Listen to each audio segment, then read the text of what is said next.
Hey man, I had this crazy ass dream that I talked to these southern rappers, man. They were trying to school me on the game and shit, man. Check this shit out right here. At first I thought I was last of a dying breed, but rap's kinda thirsty and deep with a dying need. For a nigga such as you, always spitting the truth. Took a nigga from Stuttgart, Arkansas to come through. School the young fools about the game of life and its barriers. And the future for us as a people really getting scary. I'm knowing you can spit it to the fact they understand what it is to hold your own and be a man. You got it all in your hands. It's up to you to keep the South on lock and have niggas great as Jigga quoting verses from you, Doc. You got potential to be greater than Pac, so keep it trill and put it down for your state. Now that's the motherfucking deal. Well, I done seen a lot of rappers get big off ass kissing, but boy, you wanna kept it real. That's what the game's missing. We gon' hold you down like family, man, till we deceased. And if anybody hating, then we disturbing they peace. Hey, super cool and the threat at the same, and I think it's about that time they see your face in the game. It's pretty bold the way you're holding it, man. I got to say you got potential to be one of the game. Well, I'm glad to see you made it. You're real and you're underrated. Your rhythm so colorful, not even Clorox could fade it. Knew you was one of the greats the very first time that I played it. The military got your back if somebody come trying to hate it. Now wanted no DJ respect in your mind, you gon' shine. And I'm thinking that you done hit the game around the right time. Judging from what I know about you, you's a dirty South soldier. Nothing but love and respect from real G's from the north. Don't get caught up with all the rest of these niggas. Just keep doing what you be doing. That's collecting your figures. Stay focused on your career. Don't make no hectic decisions. A lot of slow shit up ahead, so play your move with precision. Okay. Now this game is full of fakes, my nigga. You gotta stay on your toes. Forget about them parties. Stay focused. Fuck drugs and hoes. Gotta keep a clear head and don't forget about your folks. At the beginning of your career, cause slowly coming to a close. Now let me touch on that. From the word go, there's no coming back. We paved the way for you to put your state up on the map. Kick the truth to the truth about future, but it's all divine. No need for wishing you luck, boy, you got undeniable shine. Shout it, a real cool ass nigga scratching and surviving. Bringing something to the game to keep this thing live, man. Keep spitting fire and continue on inspiring. To the consumers of this art like expressions, and so keep striving. You got a spark, dude, shouting out the dark, dude. A monster in these waters of rap. These niggas sharks, fool. Your flow's crazy, you got it, it's all gravy. You're proven from Weezy, baby. Please say that, baby. You got it, my nigga, the game is yours. The flow is hot, a star is born. Watch for these fake suckers that be flooding the game. And stay true to what you be doing, the world is saving your name. So I took what all of them said, start smashing shows and killing them. To know they had my back was just pumping up my adrenaline. The whole world knew about Bo and everyone was feeling them. Oh shit, fucked up. Fuck. Oh shit. Let me get the fuck up. Turn that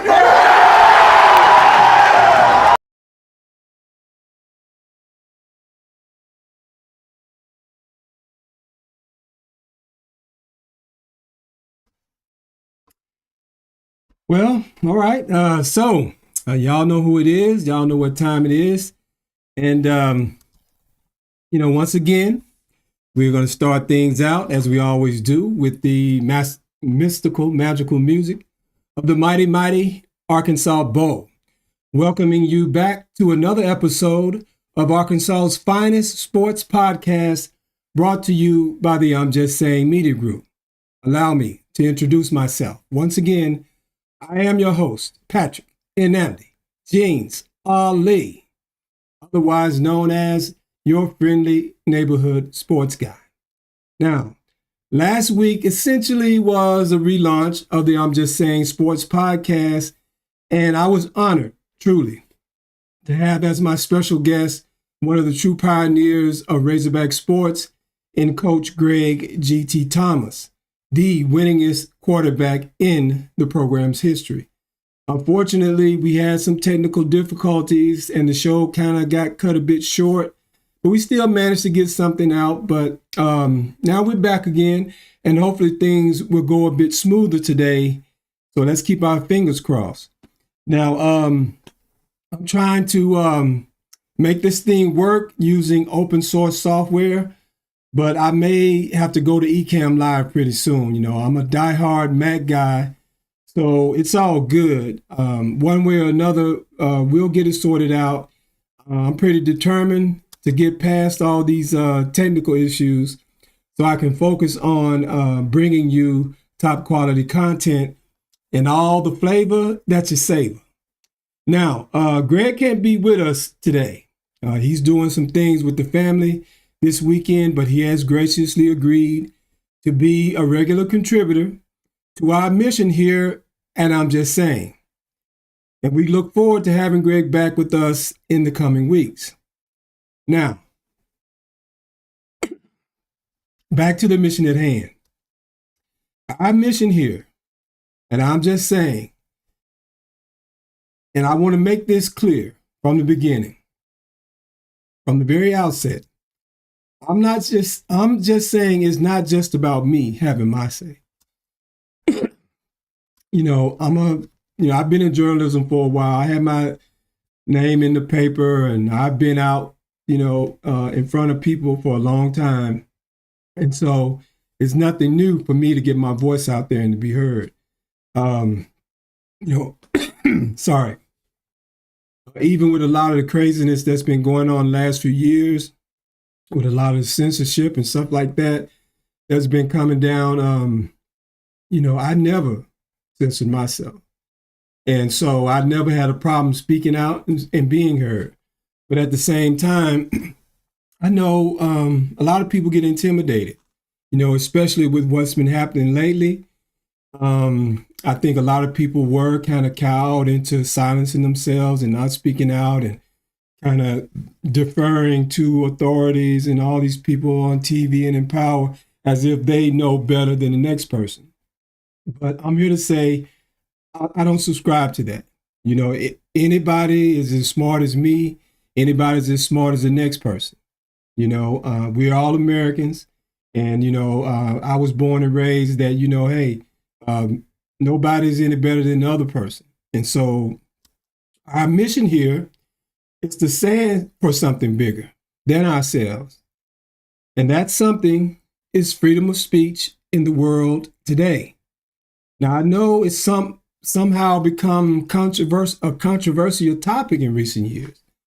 Too often, those of us who believe in freedom of expression have been told we have no right, no place in public discourse these days.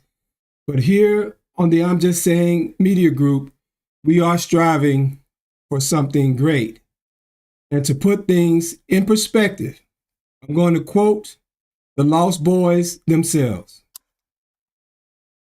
We're fighting for higher power, freedom, justice, and the American way.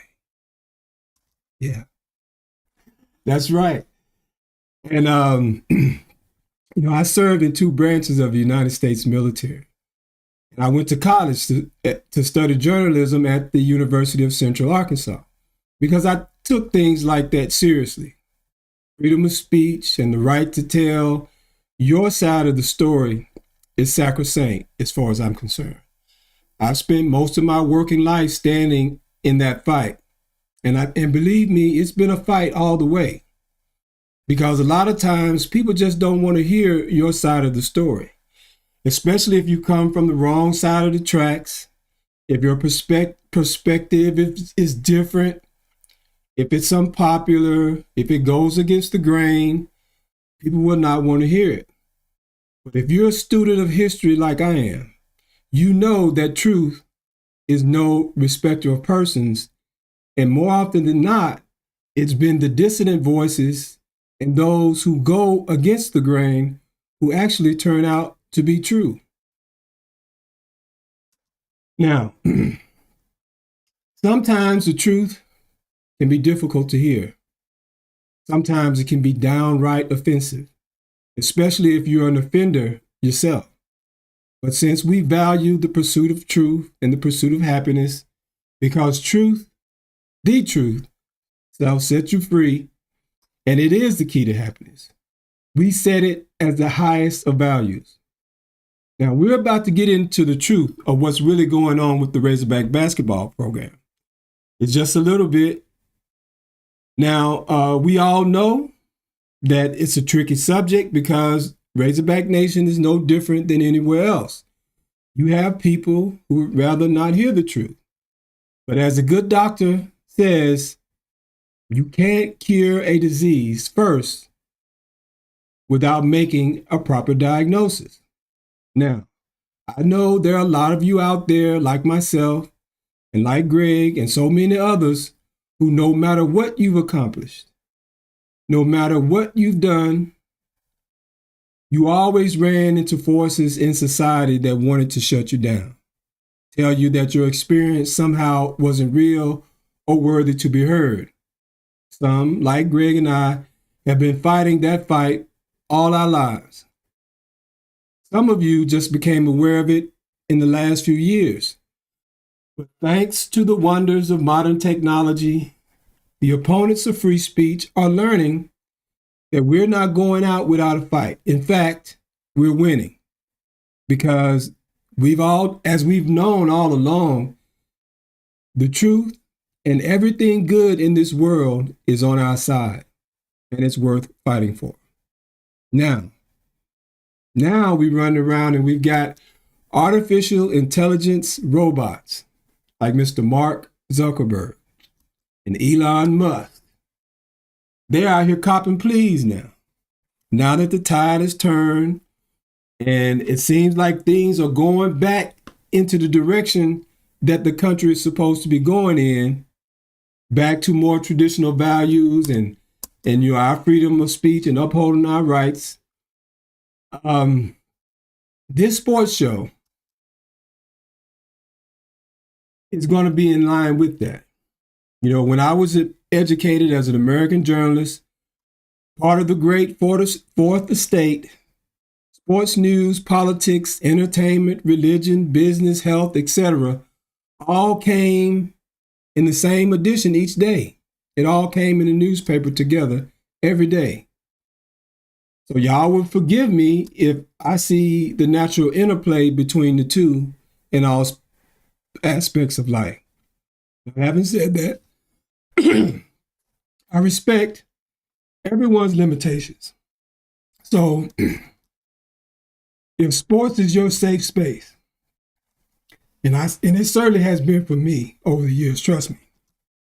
Excuse me, guys, I gotta take a sip of water.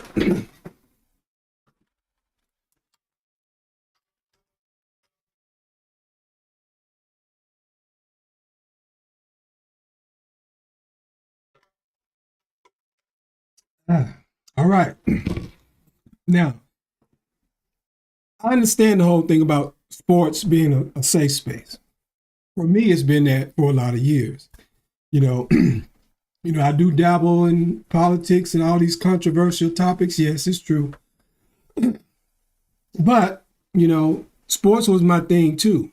And so, I would go in with anybody on sports just like I would anything else. Now, so I respect that. The thing is, just don't let it be a cause to censor yourself and keep you from expressing your God-given right to speak your truth. But I digress. Here on Arkansas's finest sports podcast, I want all of you to know that here you will always have a place to be heard. You can join in the comments. You can join in the chat. You can call on the phone. If you don't want to show your face, I know that's for the brave souls out there, but you're all more than welcome to join us via video chat as well. All voices, all opinions, and perspectives not only will be heard, but welcome. Just understand that there are two things that go along with that. All right? Now, number one, you must keep it respectful. We want you to have fun. We want you to bring your passion for the truth as you see it, but there's no reason to be disrespectful to anyone. There's an art to trolling and trash talking, and we all know when the line is crossed. Now, number two, second of all, the answer to your speech that you disagree with is not censorship. The answer is more free speech. So just because you speak your truth, don't think it can't be challenged. In fact, it most likely will be challenged.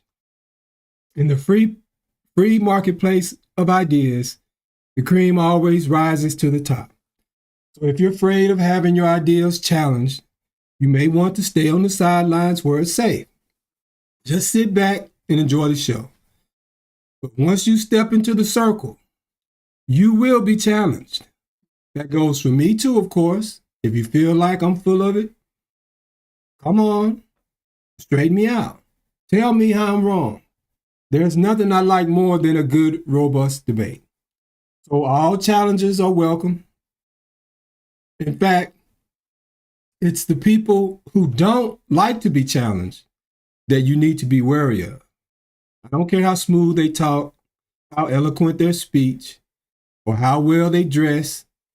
People who don't like to be questioned need to be challenged. Be wary of them. People who are always prepared to defend their positions are what made America great. As a good book says, the first to state his case seems right. That is, until his neighbor comes along and cross-examines him. Here, and I'm just saying media, no one is above cross-examination, least of all myself. So, lost boys and girls, buckle up. We're in for one hell of a ride here at Arkansas's finest sports podcast. Now, let's get into the show.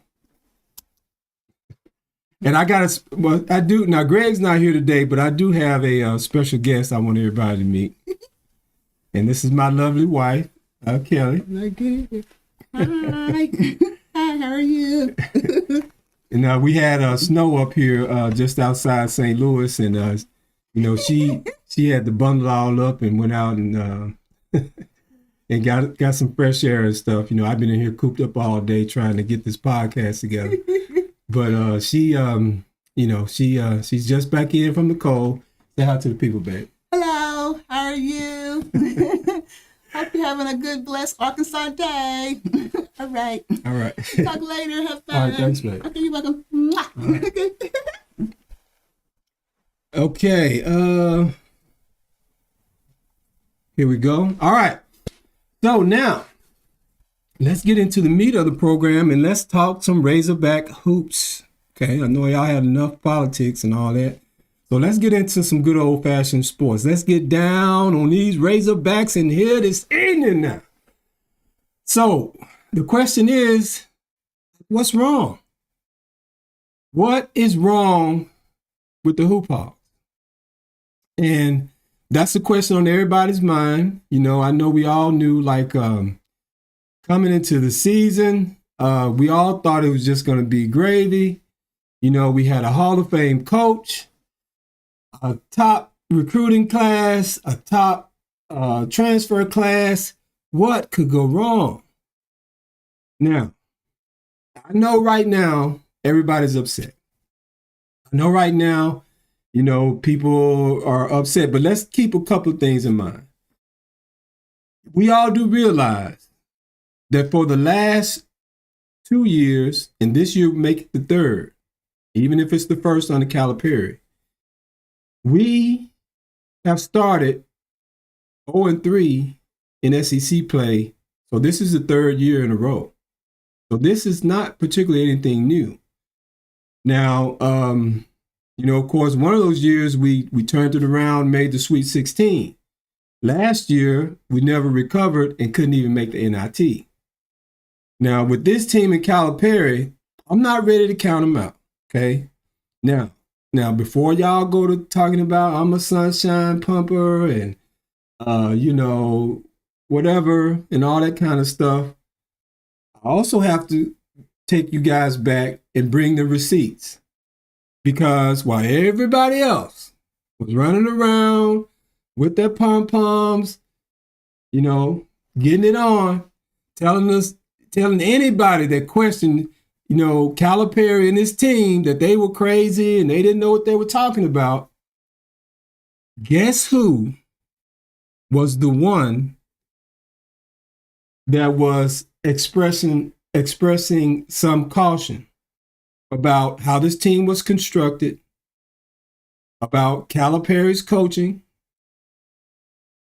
I'll say this, I never really questioned the players and the talent on this team, and I still don't.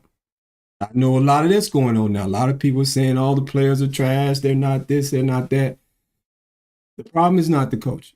I mean, the problem is not the players. This goes back to what I was saying during football season. It's not the players. It's the leadership. Okay. So I brought me some receipts, and just to let you guys get a little taste of what it is, or where I'm coming from, I want to put things in perspective. We're going to go back to November when I was on the Hog Wild podcast, one of the best Arkansas sports podcasts out there today. So if you guys haven't already, make sure you go check out my boy SEC Mo and subscribe to the Hog Wild podcast, because it goes down on a regular basis. So you guys be sure to tune into that. Now I'm gonna see if I can pull up the clip. Remember before of we us talked about the basketball team? I always on the Hog Wild. Yep. Let's see what happens in the SEC, and let's see what happens in the tournament. Yep. Now I know a lot of people was excited about getting Cal in, and that's been a selling point. But anybody that's really been paying attention to John Calipari in his career over the last few years knows that, yes, he always gets the talent. That's not the issue. Yep. It is his coaching ability and his ability to win the big games and at tournament time. And he still has to prove that here at Arkansas. Yeah. And, and the thing is now, Brandon was talking about like the passing issue. And I agree with that 100%, because when I see him play, man, it's just about sharing the ball. And they remind me a lot of Muss last year in the last few years, because Calipari and Muss both like to play this NBA style, dribble, go one-on-one against the whole defense and kick out to an open man in the corner type of offense. And now you take Billy Richmond not Billy Richmond, but John L. Davis. John L. His problem, he's used to having the ball in his hands. Yeah, he is. He's used to being the guy that's going one-on-one, creating his own shot, and then kicking to other people. But right now, we're sitting him in the corner, letting Boogie and Wagner go one-on-one and thinking, okay, they're gonna hit John L. open. John L. gonna knock it down. John L's a rhythm guy. Yeah, he's used to having the ball in his hand, finding his own shot, and now he's having to play a different style. That's what's throwing him off, if you ask me. And he's hurt about the NBA style of coaching. It's not really working at the highest level in college anymore. Look at who's dominated college basketball the last few years. It's UConn and Alabama. Hold on. Who else? And when it comes to winning championships, it's UConn. UConn's been going crazy. And the reason why UConn has been dominating the way they have, like going into tournaments, blowing out everybody by 30 points and stuff like that, is because they play old school, move the basketball, find the open man. They'll have a post guy in the post. Bruh. Everybody knows their role. Bruh. It ain't just one guy trying to go one-on-one with the whole defense. They running screens and guys getting open. They shooting in rhythm. Everybody knows their role. Yeah. And with a team like Arkansas, the problem right now is, and this is one of the criticisms when this team was constructed with Cal, and it was a problem with Muss's team last year. You got too many guys that got the same skill set fighting over the ball, and everybody, want their touches and want their shots. And now, like everybody's saying, Thero, you throw him into the mix, and that's just another guy wanting to shoot all the time. I mean, it's like, and I know that was because of money. It was like, okay, we didn't spend up all the money we had to get these 9 guys, and we don't have any more, so we just gonna make do with what's left. But it's like, that's what Yurchek got to come in and do his job. Okay, John Tyson and came in and put this money up to get these stars, but can you cobble together enough money to put together the rest of the roster? You know what I mean? Yeah. Like, you can't try to roll out a team, because common sense, now they run around talking about, oh, well, we can't scrimmage against the zone in practice because we ain't got enough guys. You better go or get them. Even in terms of depth in competition, is like, you still want some guys to push those other guys in practice and stuff like that. Yeah, they might play all in the game, but what if somebody gets hurt? But even they need to be pushed. But you know what reminds? But you know when going through the season with only 9 guys was just stupid. When you said that, bro, coach like Scott Drew and coaches like Musselman and Cal, they don't get so stubborn and wedded to their style that they refuse to make practical decisions to win a game. Yeah. And that was another thing I always loved about Nolan.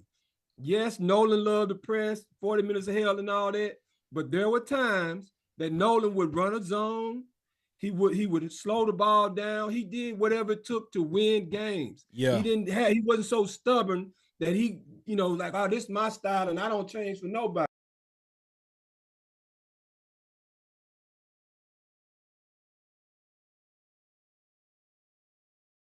Okay, there you have it. Now, again, I'm not some Johnny come lately. I'm not just jumping on the bandwagon trying to bury the team or anything like that, I said from the beginning, the problems that are manifesting themselves now with this team were foreseeable from the beginning to anybody paying attention, But having said that, I believe they can recover. The season can be salvaged and the team can be fixed. It's just going to take people looking at what the problems are in a realistic way and then, trying to find those solutions. I wrote a piece for the Razorbackers website through Fansided today. You can see it probably on my Facebook page or my Twitter page, or one of them, or go to the Razorbackers website and you can read the pieces. Just covering from the press conference, and it's cool with me. It's something I've done a lot of years. When I was covering high school, my thing was I get the transcript from, quick interview after the game with the coach. And I like to put as much of what they say as possible in the article so that, hey, he can't come back to me and say, you said this about me incorrectly. No, these are your own words, buddy. And there you go. But, a lot of the things I talked about in those clips, are the things that need to be cleaned up and fixed. And I think everybody's becoming aware of that now. But to look at how to fix the things, the number one thing I think was the problem, and I think it's definitely going to be out the window now, at least I hope so, is complacency. The biggest thing and the biggest problem with this team up to this point has been they just thought, hey, we got Coach Cal, we got all these high-rated players, we're the team, and everybody's just going to bow down. Well, first of all, in the SEC, you know damn well that ain't going to fly. Never. So, even coming in with that attitude was wrong. But I know a lot of Arkansas fans, kind of had that kind of attitude because, we brought in Calipari. But if you look at the games they've lost, every single one of them, and really, you might even, well, I'm not going to touch the Michigan game, but look at the games that they lost. Once they got down, they never came back and took the lead. They might have rallied and made the game close, got it down to single digits or something. But in all those games, they fell down by double digits. Once they lost that lead, the lead got up to double digits, and they never recovered. Now, that's a team that says to me, they didn't expect to fight. When they get challenged, they just going to lay down, because they don't know how to fight. And Cal, it has to start with him. He's obviously been complacent. He's always talking about, in history, my teams did this and This is not what my teams do. Well, that was pre-18, Cal. In the last 6, 7, 8 years, your teams have done this stuff, and they have lost those games. So you can't keep living off what you did prior to 2018. That's what got you up out of Kentucky. And trust you, if you think Kentucky fans will turn on you and run you out of town, you ain't seen nothing yet, buddy. Because Razorback fans are notorious. When that old saying in the Bible about casting your pearls before pigs, be careful. Because they will turn on you and trample you in the mud. So you better wake up. If you haven't already, it's time to wake up, okay? And all this stuff about, oh, man, we don't need to have no shoot-arounds, You lose a game and we're coming to the press conference talking to Karl Anthony Towns, just to show off like, hey, I got these NBA players, man. I ain't worried about this. I got this. You lose a game on the road in the SEC by 30 points. And you fly out to Derrick Rose ceremony, which is cool. I get it. I'm sure it was a pre-scheduled thing. And, had we won, nobody would be tripping off of it. But, again, it's a bad look, and it just kind of shows the kind of complacency that you've approached this whole situation here at Arkansas. Now, Cal has done some good things that I really like, say, for example, like touring the other parts of the state, going down to Hot Springs and Pine Bluff, connecting with the fans down there. But again, I think that's part of his routine. I'm sure he did the same thing in Kentucky, where he didn't just stay in Lexington or Louisville, the big cities. He went throughout the state, to say, hey, because Kentucky is similar to Arkansas. They're the only game in town. And so everybody pays attention to that. But that complacent attitude has obviously transferred over to his team, because when they get in games against and even the lower competition, if you really look at it, those teams, Arkansas would come in and they wouldn't blow them out, or they wouldn't put the teams away. They might go up by double digits, but if the team didn't just lay down and the team kept fighting, they come back and be within striking distance of Razorbacks. Teams that they should have ran off the court. Some of them they eventually did run off the court, but again, they never played with that hunger and that fire that it's going to take to get through the toughest conference, people are saying, in the history of college basketball. This is just so in a lot of ways, this is just what this team needed. Now, whether they can respond to it or not remains to be seen. They got 2 games on the road this week, but they're 2 winnable games. LSU is probably one of the few teams rated lower than Arkansas. And 2 years ago, we were in a similar situation. Muss, had hurt his shoulder and he was out for the game. We were already 0-2, 0-3 in the SEC. We went down there without him and got a win with Keith Smart. That was the thing I wrote about in the piece with Razorbackers. So, we've been here. It can be done. But similar to Muss, Calipari's going to have to figure out how to get this team right. Now, again, at his state and, where he is in his career and everything, whether he has the energy and the wherewithal to do that will be telling. Because if he can do it, it shows that he still got it.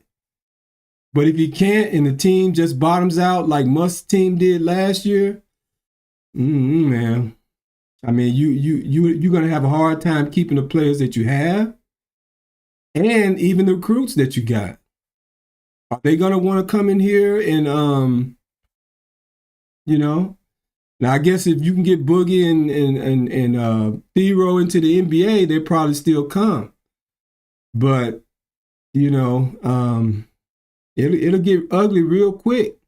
And as we're kind of seeing with John L. Davis, Arkansas isn't the place to come and not live up to expectations, no matter how crazy and unrealistic they may be. Because these, with Arkansas is the Wild West, man. You know, this is frontier country. These people are savages, you know, and I mean that in a good way. You know, I love them for it. Now, okay, so we need to be shaken out of complacency, and if we've done nothing else, we've accomplished that. I hope so, anyway.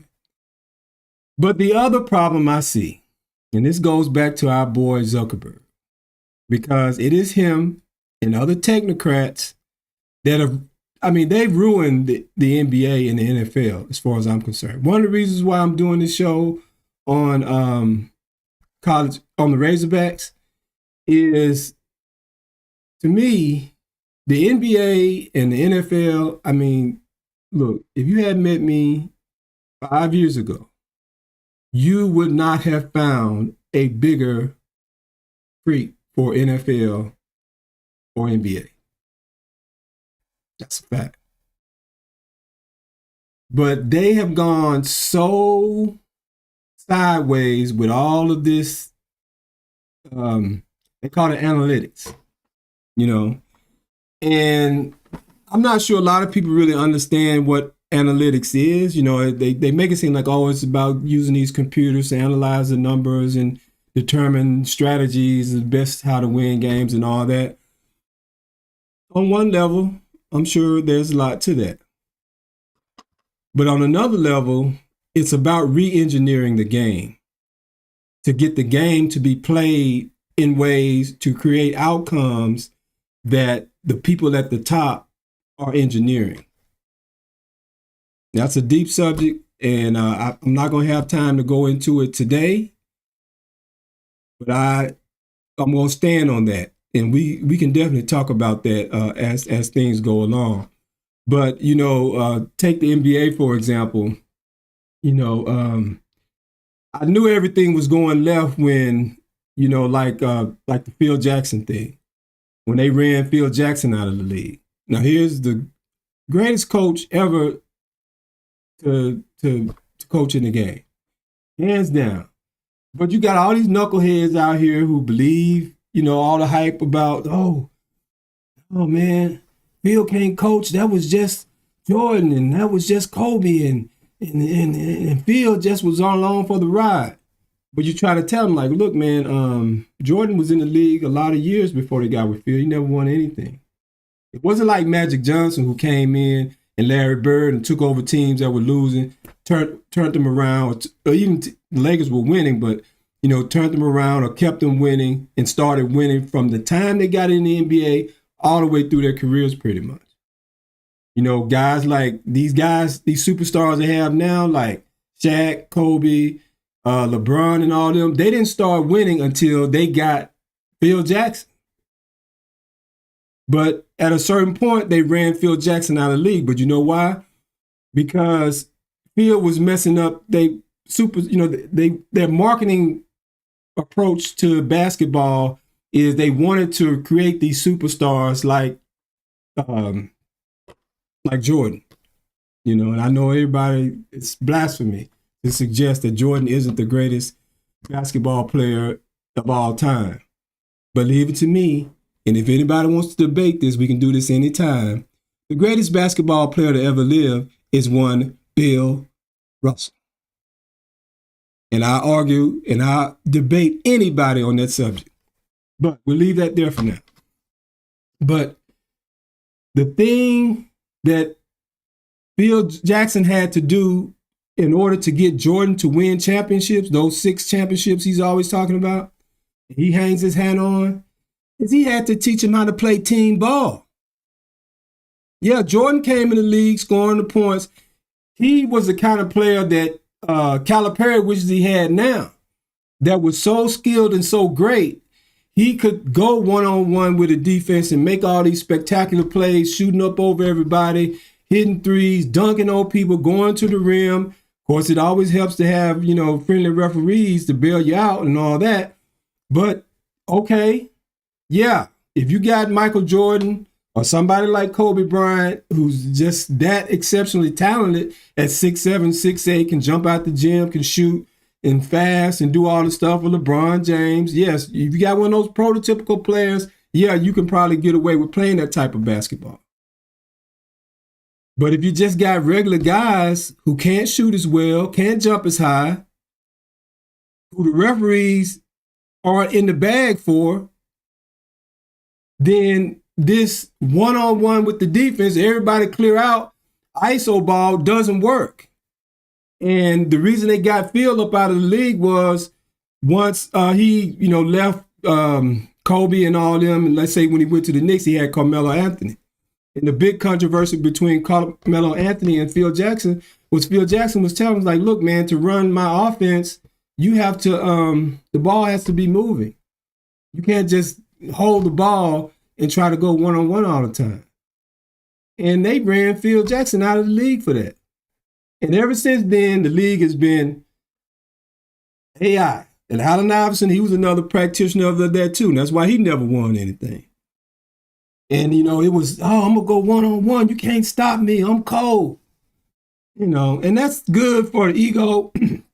And even back when my days when I was playing basketball, and think what you want, but I played some basketball against some really good players like Jason Kidd, Scottie Pippen, David Robinson. I've been on the court with people like that. Just, playing pickup ball, but, it was still, and even good competition otherwise. But to me, whenever I played basketball, I never minded playing them type of superstar guys. Because if you had enough 5 guys who were on the same page, who knew how to play team ball, you can beat them every time. Yeah, he might get off, he might score a bunch of points and make some highlights and dunk. I've had backboards broken on me and everything. But at the end of the day, all I got to do is hold you below your average. And the rest of your team is going to be out of sync, and you're going to get off the court, buddy. One guy cannot beat 5 in a fair, fairly officiated scenario. Phil Jackson understood that. And his triangle offense that he run is predicated on moving the ball, swinging the ball.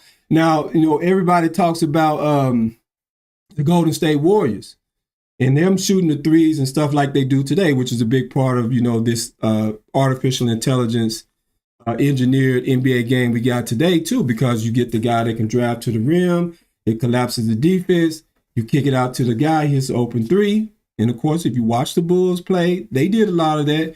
B.J. Armstrong, Steve Kerr, John Paxson, what's the one sharpshooter? Craig Hodges.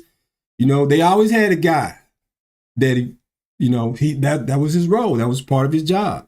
And Jordan's gonna drive, he's gonna kick to you, bam, put a dagger in him, right? But yeah, okay, when you got Craig Hodges, Steve Kerr, Steph Curry, what's my man that was part of the Splash Brothers with Curry? Y'all know what I'm talking about. Yeah, if you got guys can shoot like that, it works. But if you got other guys who are just not that accomplished and not that well developed, it doesn't. So you can be committed to this hypothetical style or philosophical approach to the game that's predicated on creating superstars that put up these great numbers and all of that.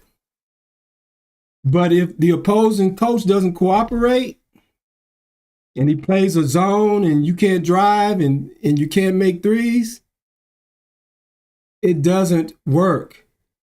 All that AI stuff goes out the window. The game evolved to what it was because we as human beings, we know how to figure these things out. The computer may come up with all that, but that doesn't hold water, in a real, unmanicured setting.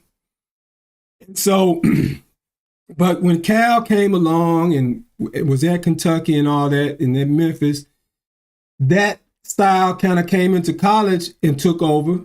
They recruited, those kind of athletes, and he won with that. He made, I think multiple Final Fours at Memphis, at least one. He made one at UMass back in the day. made at least, I think, 2 or 3 at Kentucky, won a national championship.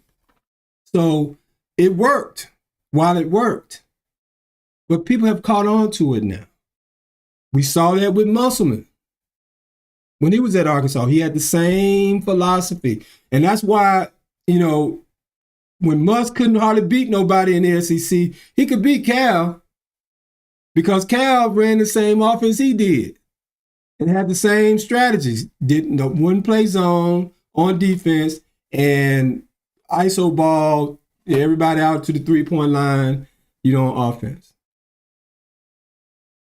And so, yeah, they could beat each other, but, but they could turn around and get beat by Oakland too, And so, but as coaches caught up to that, and once they kind of caught up with that with Muss, you saw how Muss struggled in the SEC.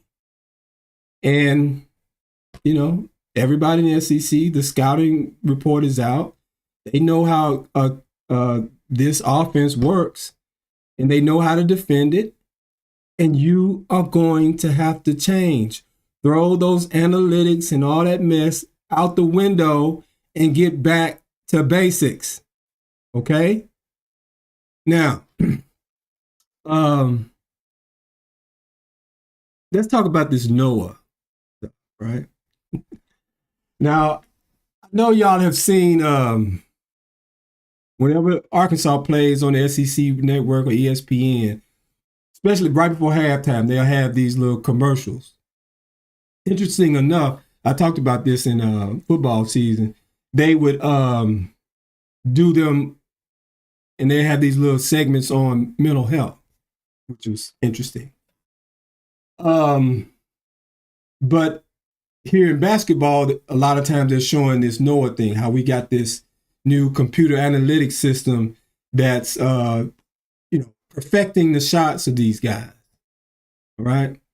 And so supposedly the idea is, hey man, the computer can teach these guys how to shoot better than they were already shooting, right? But I think we need to start questioning that. And you take a guy like J.D. Notae. J.D. Notae came to Arkansas, lighting it up, coming off the bench, shooting like, an NBA baller, like World B. Free or Al Dillard or somebody, you know what I mean? And of course, when it comes to 3-point shooters, Arkansas always had that. At least in our heyday, of course, we always had a Scotty Thurman. We always had a Todd Day, a Lee Marbury, a Clint McDaniel, a Pat Bradley. Guys that you could not leave open for no jumper. You asking for trouble. You asking to get ran out of the gym by leaving these guys open. And Nolan didn't need no Noah to teach those guys how to shoot. It was repetition and hard work. The good old-fashioned way. He didn't need no Noah.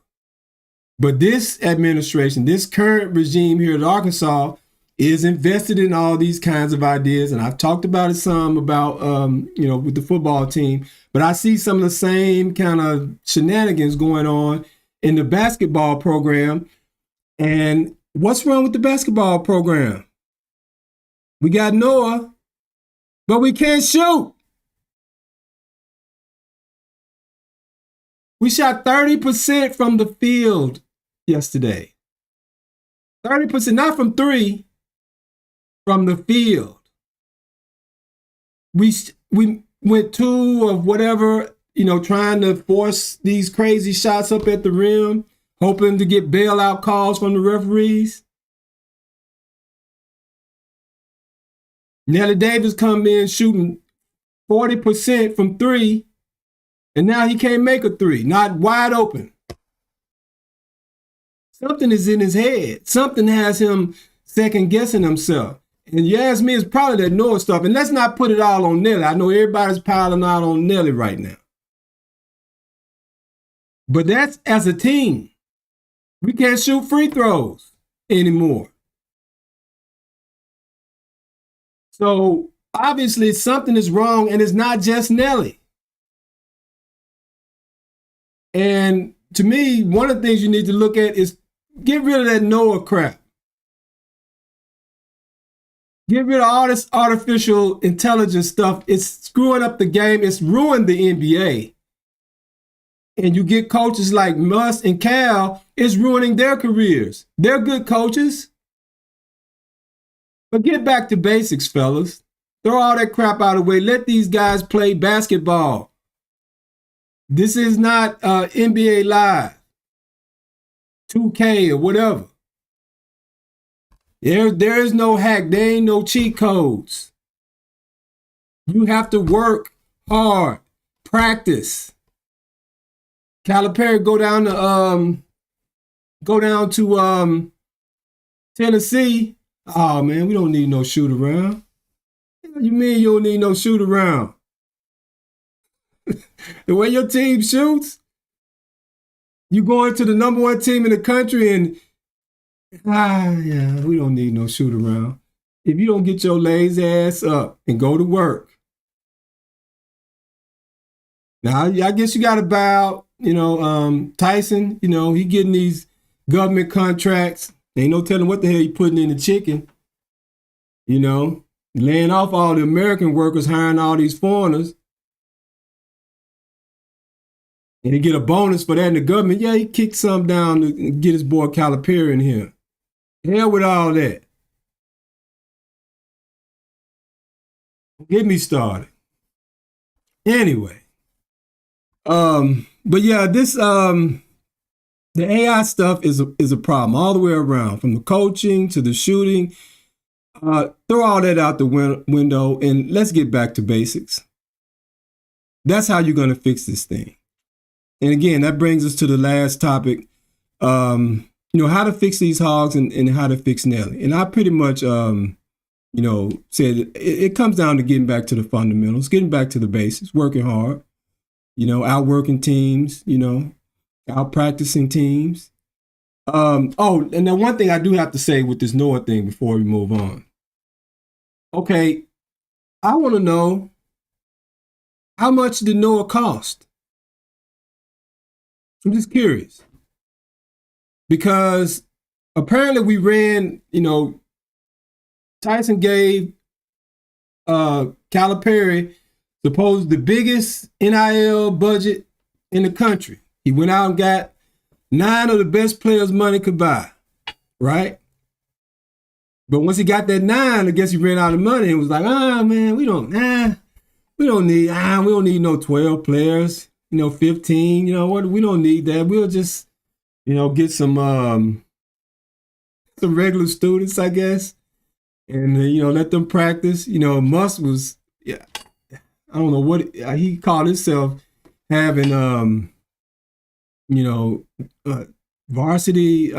graduate assistants and didn't scrimmage and doing all kind of weird stuff. But at least he had a full roster.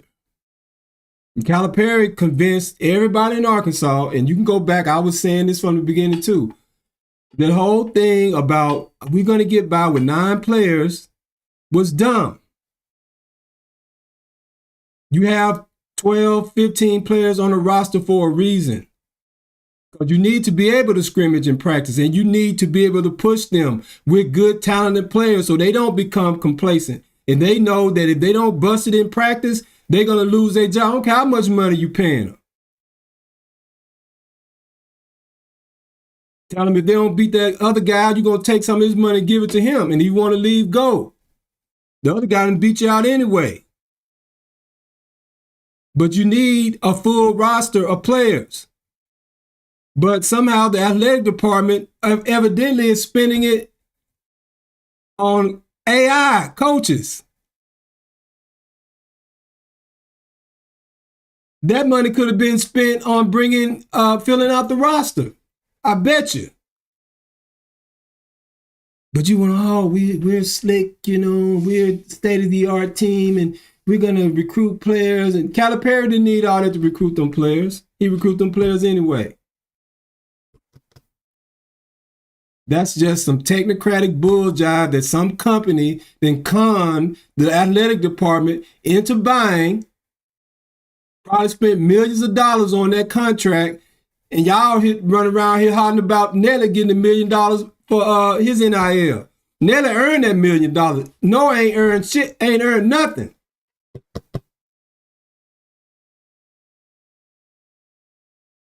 But I digress. So how do we fix this thing, right? Well, aside from hard work and the basics, it is partly mental. Nelly's just lost confidence. Fixing Nelly will go a long way to fixing this team. If we can get him on track and get him to become himself, then the team can get back to winning. Because the offense is the problem. Defensively, this team is good. It's solid. And give Calipari credit for that.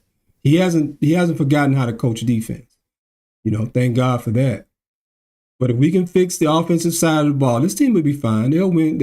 They can get 500 in the SEC and get into the tournament and be trouble. Especially if Nelly Davis is Nelly Davis. Now, I hear a lot of Razorback fans out here talking about, oh, Nelly ain't this. I wouldn't play him. I can't justify putting him on the floor. Play Carter Knox. Who? Carter Knox hasn't proven anything in college basketball. And you're going to take a guy who's taking a team, a undermanned small team too, to a Final Four and another deep run. I think they made the Elite Eight, the next year. You're going to just ruin this guy that came in as the top-rated player in the portal, could have went anywhere he wanted. He come in here with all these player-hating, hungry, pocket-watching fans who, and now that they all tell you, oh man, he ain't producing. Y'all was talking about how much money he was making for the season, didn't start before he even shot the ball one time at Arkansas. That's all y'all could talk about. The $1 million man. You didn't talk about the fact that he took a team to the Final Four, his game, and all that kind of stuff. All y'all was doing is pocket watching. And that's part of it too. You got in his head. He done struggled. He had some injuries and stuff. He's off to a off start. And it ain't like in Florida where you got Miami, Florida State, and everything else going on in Disneyland and all that, and you just blending in. You in the fishbowl now. You the biggest show in town. You what everybody's talking about in the area of social media. Among the most player-hating, pocket-watching fans in the country. And you come out and struggle? Yeah, they gonna get in your head. If you're not mentally strong. And I hope you're watching, Nelly. I got your back, man. But let me tell you about these people here at Arkansas. You got to be tough. If you can come through Arkansas and succeed, you can succeed anywhere.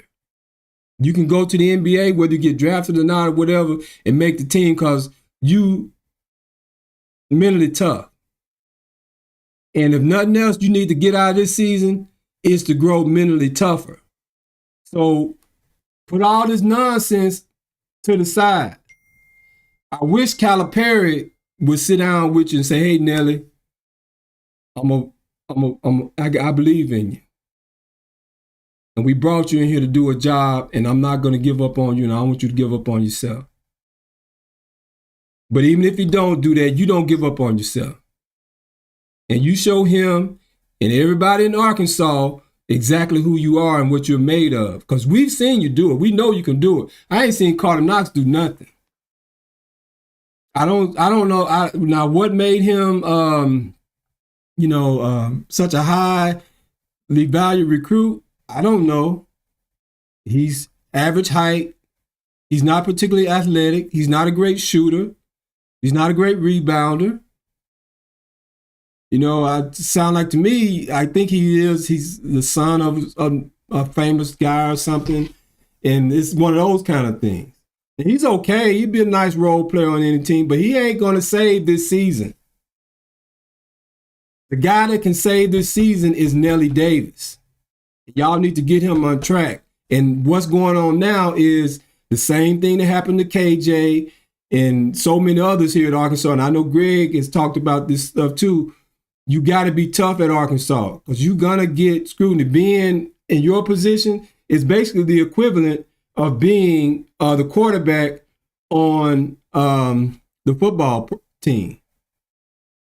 So, yeah, you know, they're going to be on you. But one thing about Razorback fans, too, now, you get it together and deliver for them, they'll be with you. They will be with you 100%. At least until you you do like Nolan and cross Boss Hog. But we'll save that conversation for another day too. So yeah, I'm gonna call that it for the day. I know I tend to go on too long. But we're gonna call that it for the day. The team has got its backs against the wall. And like my grandfather was he's a hunter. He would be out there in the woods and stuff, and he had to catch them swamp animals like wild hogs and raccoons and minks and all that kind of stuff. And he would talk about what they would, when you got them cornered and they back against the wall, and then like a coon would stand up on his 2 feet like a bear or a mink, and that's the worst position you could get them in. Well, that's a situation you guys are in. Now, without an Arkansas guy on the team, whether y'all can understand that or not, we're going to have to see. Calipari, we see what you made out of. Bucket Flan, Mr. New York City, what's up? DJ Wagner, hey dude, you come from Tennessee? Okay, you been hurt, bro. Okay, all right. You getting back right. I saw you had almost got that double-double the other day. That's what I'm talking about. So, that's cool. Big Z, you're not in the Ukraine anymore, buddy. You're here in the deep South, here in the United States of America. So you're going to have to put your big boy pants on. You're in the SEC. You're going to have to get it done. And what's more, you got to get it done. All right, y'all. That's it for the day. This week, hopefully, like I said, hopefully we can get Greg back here if I ain't ran him off. I know people today, they can't deal with no kind of controversy. And I know I got a little political and everything. So, it's all good. But hopefully Greg, come back with us and we can finish out the roundup on the Arkansas football season. I definitely would like to do that with him. And of course, we plan on doing some big things for February in Black History Month. But as of now, your friendly neighborhood sports guy is signing off. And I'm going to leave you all with my basketball introduction video from last season. Now I'm going to update it, for this season. But it's got that Arkansas Bowl flow to it. So here we go. I'll see y'all soon.